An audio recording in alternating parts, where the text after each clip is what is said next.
How many songs can you sing with sorting? I got those papers you've been hoarding. To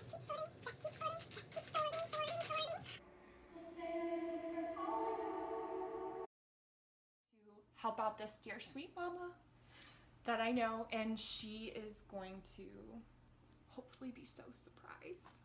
I speak for all mamas when I say kids have so much stuff. It's unbelievable the amount of stuff kids have, especially the stuff that comes home from school with them. Am I right?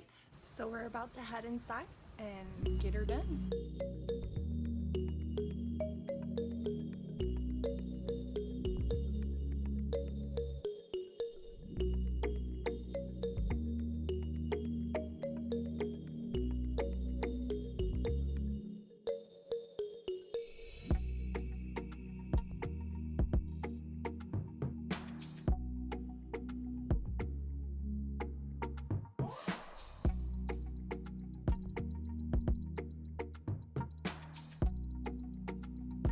Wonder how many calories I burn off in time lapse.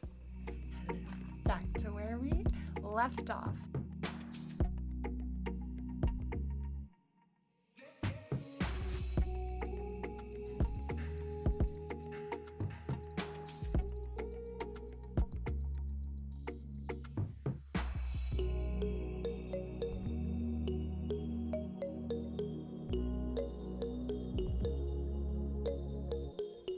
What we're going to do next is we're going to take each child, she has 4 kids, remember, by year, and we're going to start with the youngest because he has the least amount of stuff. My favorite tips is when you're feeling really overwhelmed, just start with one little thing, one little pile, one little folder. Once you start doing it, like before you know it, your body doesn't even realize what you're doing. You're being productive. So like, yeah, we can keep going with this. We're going to start with little E because he is the youngest. He's the 3-year-old, so he has the least amount of stuff. So we're going to start with him, and we're going to sort by what his stuff is. So we're going to take a category, and we're going to subcategorize it. This is one of my favorite ways to sort. You may be asking, what subcategories does a 3-year-old have? Well, I'll tell you. You can start with memorabilia, anything like report cards or programs they were in for the year. Then after that, what I like to do is go to artwork. So for artwork, you can do it one of 2 ways. What I like to do is I like to make a holiday section, and I like to put the holidays in chronological order. For the rest of the artwork, we keep that all grouped as one. If there's anything I'm recommending you to keep for your kids to like look back on, it would be artwork and stories they've written.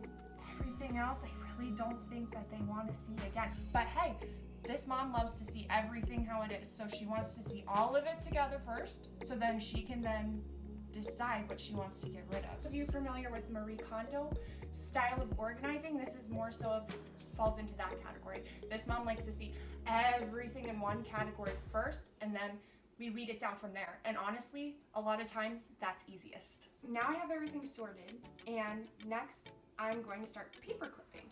Eventually what's going to happen is all of these are going to become memory binders for the kids. Now we're going to use these paper clips. We're going to take our subcategories, which for the 3-year-old ended up being memories, holidays, art, religion, writing in English, and math and science. We're just going to color code each category with their sticky notes, so that way when I go to put them in the binders later, it's all easily there for us.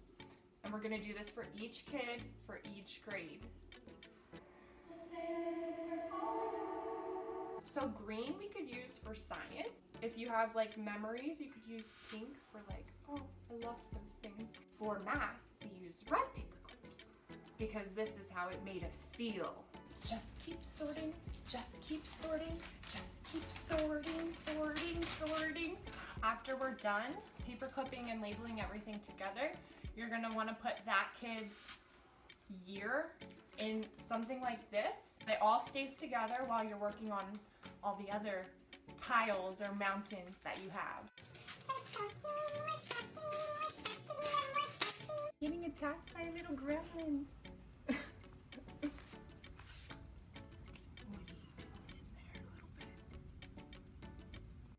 How many songs can you sing with sorting? I got those papers you've been hoarding.